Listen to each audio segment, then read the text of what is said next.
Hello. In this video, start again. In this video, what I plan to do is to review the Steiner article that we looked at this morning and to give you a sense of how one could approach analyzing an article that you will see, a new article that you will see, well, look at the test next week. Now, what I need to do here is to pause.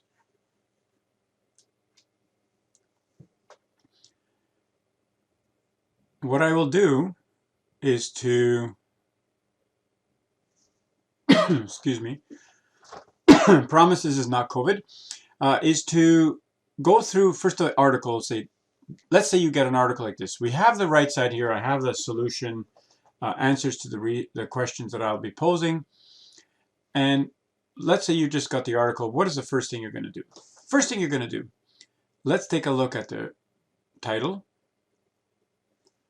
Impact of nurse practitioner on patient care in a Canadian emergency department. Okay, so we have here impact of nurse practitioner. So that is something to do with the independent variable, which I'll call IV, on patient care. And so that has something to do with the dependent variable, though it is not the dependent variable. It's very important that you don't say that's the dependent variable, because that's going to look a little bit different. Now, objective. Our objective was to determine whether the addition of broad scope nurse practitioner would improve emergency department wait times. Aha, they've done a really good job here. Emergency department lengths of stay. Now see here, one thing they do is they say emergency department is the same as ED. Okay, so everywhere you see ED, you have to say that's emergency department. So that's a classic thing they do in research studies. So left without treatment, LWOT. ED lengths of stay, LOS, and so on. Now, to continue, we have hypothesized the addition of a broad scope nurse practitioner during weekday ED shifts would result in shorter patient times, reduced length of stay, and so on and so forth. Those are all the dependent variables. So now we have the dependent variables here. So we'll put dependent variables are here. So this is patient care. We have a bunch of specific variables mentioned here, mentioned in this objective section. Methods. What are we looking at here? Possibly sampling methods, possibly data collection, and so on and so forth. Why are they telling us this? Could be to describe what they did, but also to convince us. Remember, the key to this whole article is to convince us of something, to analyze the impact of a nurse practitioner and to see whether it was effective. Here we have, remember we talked about the intervention shifts were compared with control shifts, similar shifts with emergency physicians working independently. Okay, so we have a sense that we have NP shift and emergency physician shift and NP plus EP shift. So that's important, that the patients are coming into. So you have to start taking these things apart and thinking. We have a little bit of an advantage here because we went over this morning.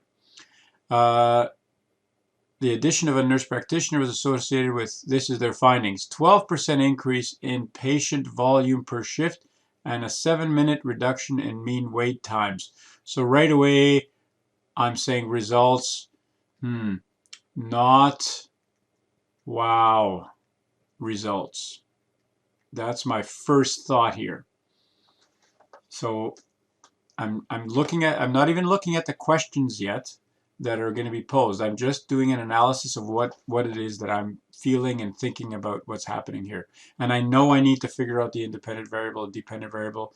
I know I have to think about what kind of study this is. And I'm not answering those questions specifically, but these are all clues that are going to help me make that decision. During intervention shifts, EP saw a smaller proportion, okay, so on, so on, so on. So we have a lot of details here, but it's not a big wow. Now we have these words here: may lower the proportion of patients who leave without treatment, reduce the proportion of... So this is still conclusion stuff. Okay, let's move on. And a shout out to Jonathan here, who introduced me to Zodo, which allows me to write on a PDF without much difficulty. Now, so introduction, this gives you background information. I'm going to kind of scan through this. I'll go back to this if I need more information. I've kind of got my independent, dependent variables sorted out. I don't necessarily know what type of study it is, but I'm not really deciding that yet. So I have my patients and setting here. I have the intervention. Aha, the intervention. So that will help me decide study type, because they're going to tell me a little bit about what they did, how they did the intervention. And if they're doing an intervention, then really I know that it's not case control, not ecologic. Are you busy right now? Yes, I'm busy. Okay. I'm recording myself. And not case control, not ecological, and not descriptive. Okay, so those are key aspects that I can right away say, these are out. So what am I left with? Cohort, experimental. So really, I'm left with that decision. And remember, going back here, so something I missed earlier, the prospective observational study. So I kind of skipped over that. So the prospective observational study means that it's not retrospective. And also observational means I'm watching something that's happening on its own terms. So that means it's not experimental. But let's look into a little deeper. I'm keeping that going at the same time as I'm keeping a whole bunch of other things. So we have not ruled out experimental yet, but we know that we're going to. So let's go through here. The nurse practitioner was introduced to the emergency department during a selection of weekday daytime shifts. Now, was introduced. They're observing it being introduced. They're not choosing which times the nurse practitioner is introduced. They're describing the workday, the details. This is part of the validity. We know what's going on. This is how the nurse practitioner was introduced. This is what they did. Next page. Patient allocation. Patient allocation to the nurse practitioner was not random. The nurse practitioner first managed patients in the follow-up emergency department intravenous clinic unless the EP required urgent help, and so on and so on. They give you details. And so this is going to be a long video, and I'm not going to go into all the details, but essentially we can see from the description here that it's cohort, not experiment. Because, so we'll go back here and we'll say out. And writing on these things will probably be a good way. You can type. You don't need to write like I do. And if you need these posted in OneNote in a different format, let me know before next week. That's a really good point. I could just try to get them to you as text, not as... I will do that. I will get them to you as text, not as PDFs, so that you can highlight them easier and so on. Okay. Now, so we're still, we're going through a lot of this work here. What is the unit of analysis? Let's go back and see where we see the unit of analysis. The unit of analysis means who or what is being studied. You need to reread these sections, folks. So we know we're studying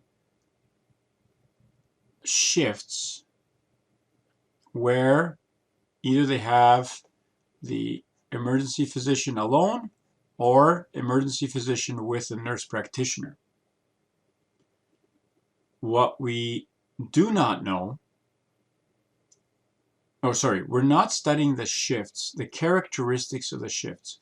All of these dependent variables, wait time is not a wait time that happens to the shift. The length of stay does not happen to the shift. These happen to patients. So these do not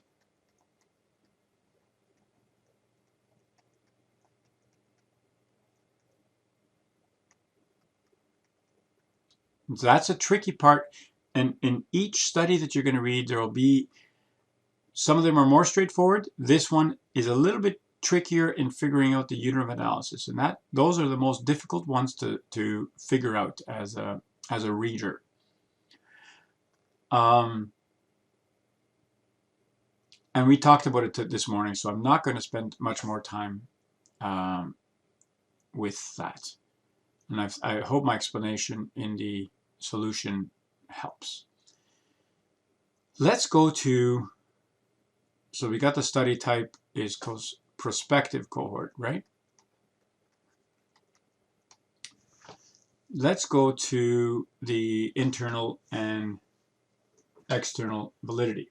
I want to make sure you go back and reread and think about this drawing as it's not a work of art necessarily, but it does, I think, lay out the principles in a nice and easy to think about format, because it breaks up a complex assessment into smaller pieces which we can assess much more easily.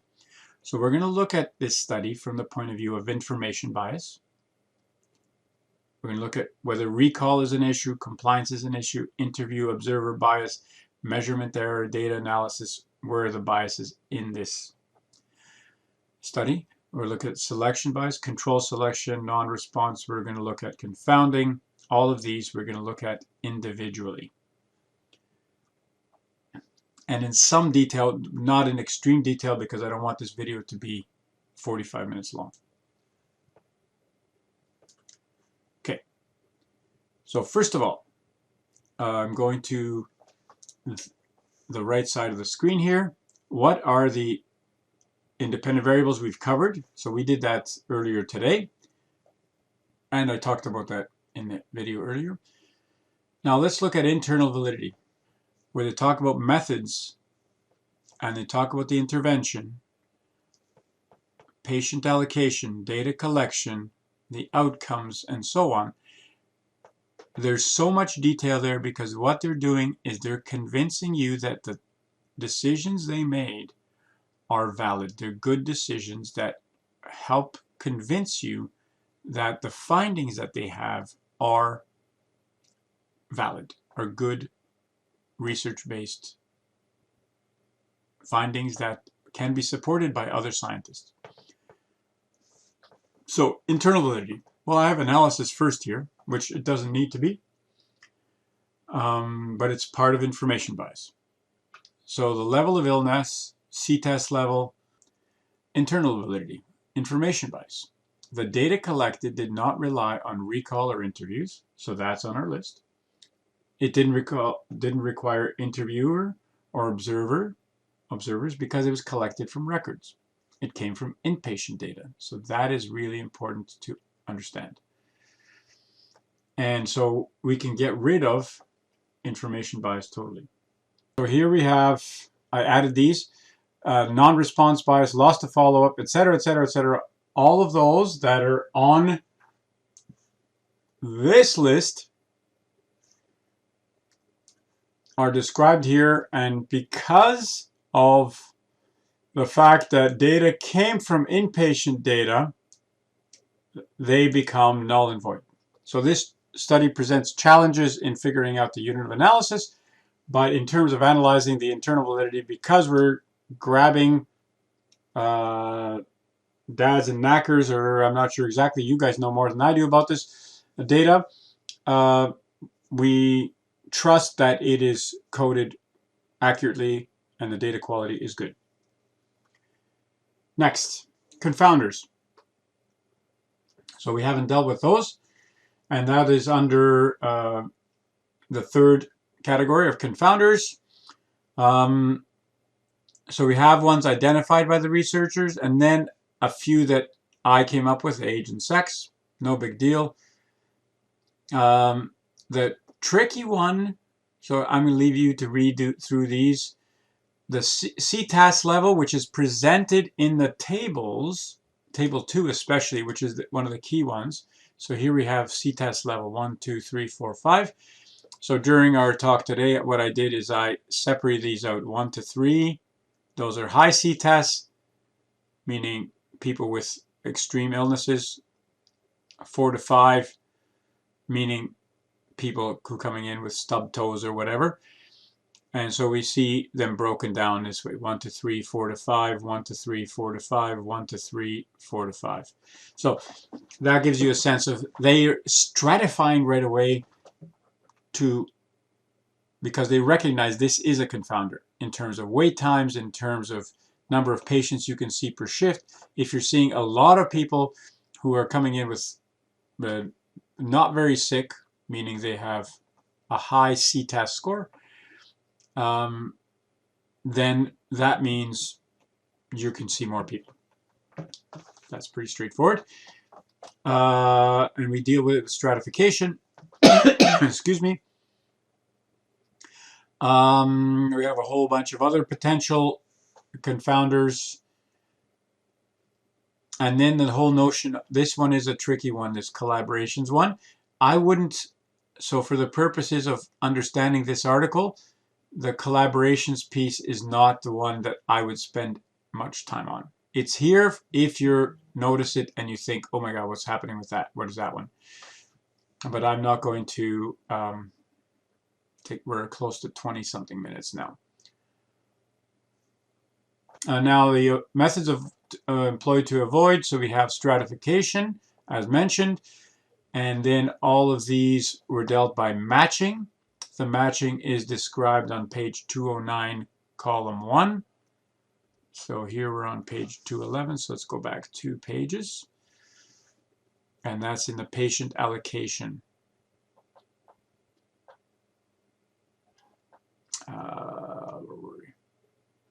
Matching. So they talked here about matching control shifts. So again, this is looking at, is the control shift similar to the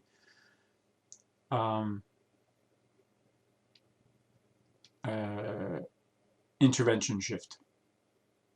So all of this is really, this is really this is another way you can do it. I've done this before as well. Number 7B. So you can mark them on your paper and then go back and write it up. Okay, external validity. First, before thinking about external validity, you have to think about what are the claims made in this study. And in this study, as I said here, they're in this section, right? They're careful not making unsubstantiated claims about external validity. They're not making claims about who or what these results can apply to. They do say Canadian Emergency Department, so, but they do say, one, not all. So they're not really making grand generalizations. But here, Here, adding a broad scope nurse practitioner to the emergency department may lower, but they don't make a claim, and they're sort of making a claim. So that's kind of weird. The other reason that we can see they are making inferences is that they are using the p-values here.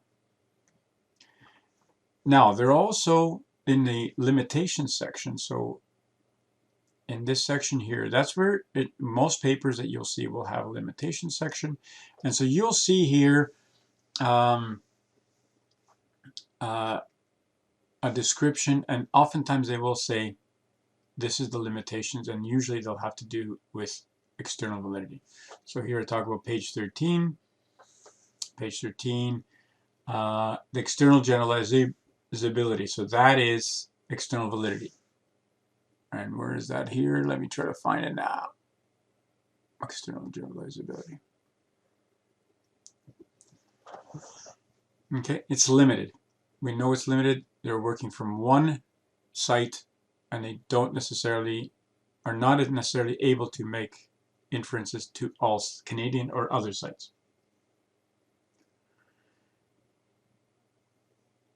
Data analysis tools used. Table 2 is the key. So in this study, these are secondary.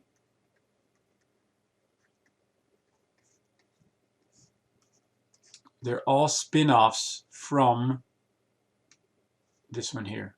This is the key data analysis. And then when I ask you about the tests that they use, I won't ask you on the test next week because this is kind of a waste of time for testing. But I do want you to notice all these names. They really don't matter that much, except that if you see these terms you don't know, the key is that, well, we're comparing medians, so they've got to do some kind of a spin-off from comparing means.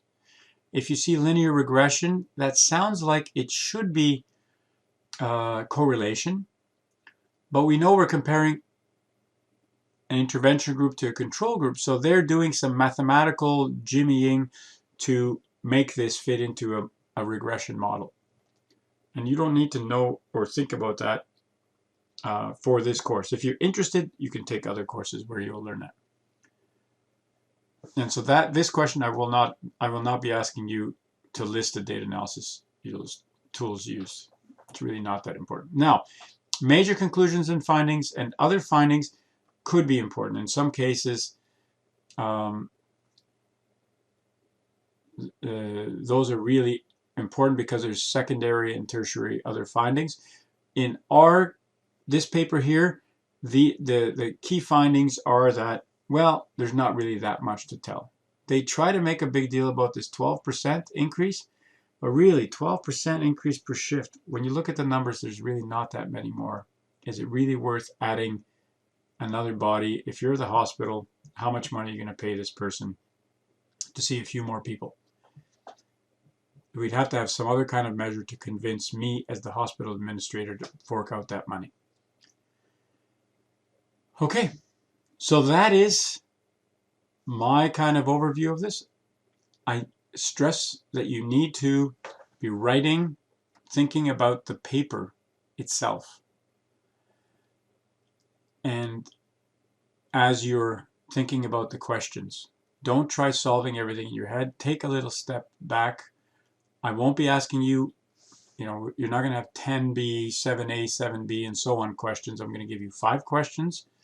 Focus on those 5 questions. Recognize what they are. You know that 2 of them are going to be you know you're going to have to find the independent, dependent variable. You know that the research question is really important to identify. So there's a few, and you know you're going to have to figure out what type of study it is. So those are key steps to understand every single study. They will be in the test 3 that's coming up next week. Thank you for watching.